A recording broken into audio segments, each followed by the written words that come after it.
Hey, Joe and Elizabeth coming at you, and today's topic is huge because this is a question we get a lot asked to us about, and that is, what about weight gain in menopause? And we want to cover a little bit about the why, what, and how, and then maybe in the next video we're going to talk about, specifically what you can do about it. But I got a great opportunity to have Elizabeth share with you some insights that she has that I think are going to be phenomenal. When she's done, I'm going to wrap up with some other information. So here's Elizabeth.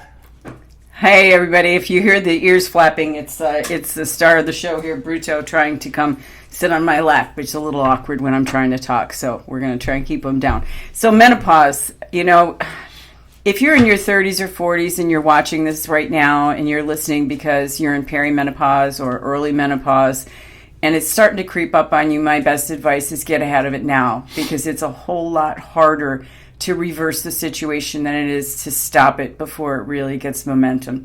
So what happens during menopause? What happens to us? Well, in our late teens, early 20s, our bodies are designed to have babies. They're built for that. And as a result, we carry our weight in our hips and our thighs because it balances out the belly, the potential belly that we would have. So during our reproductive years, if you are trying to maintain your weight based on your pant size and you can get it past your thighs and your hips, well, you were in those pair of pants. By the time you get to menopause, that's no longer the litmus test. If you can get it up, that's one thing, but getting it zipped is the biggie. So it's the abdominal fat that happens during menopause that's so problematic. And I say problematic because if you're carrying extra weight in your hips and thighs, especially in your 20s or 30s, it's really not much of a health risk. The problem is when that weight shifts to the front of you, to the abdomen, it does become a health risk. You start to attain or, morph into what we call an apple shape, and the apple shape is what's so dangerous in heart disease. Not to mention a fancy health word, sarcopenia, starts to take place, and that's where your muscles start to waste away. And as your muscles waste away, so does your bone, and your bone density starts to fail. So it's critically important to reverse that. You need to be able to exercise.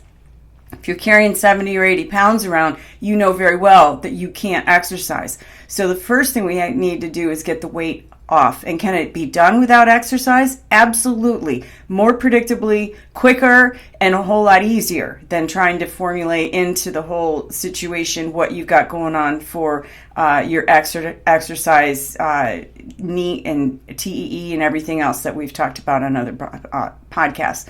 So before you even get into that, we need to reach out and help you to get the weight off, because that's the critical component. Once that's off, then you can exercise. And when you start exercising, you build healthy, strong muscle, and with that comes stronger, denser bones. The only way at this age to increase bone density is with resistant weight training. So that can be done in a pool. It doesn't have to be in a gym with weights, but when I say weight training, it's resistance. It's the resistance of the water. It's the resistance of climbing on a hike. It's the resistance of pumping up a hill on a bicycle. Sure, it can be in a gym if that's your jam.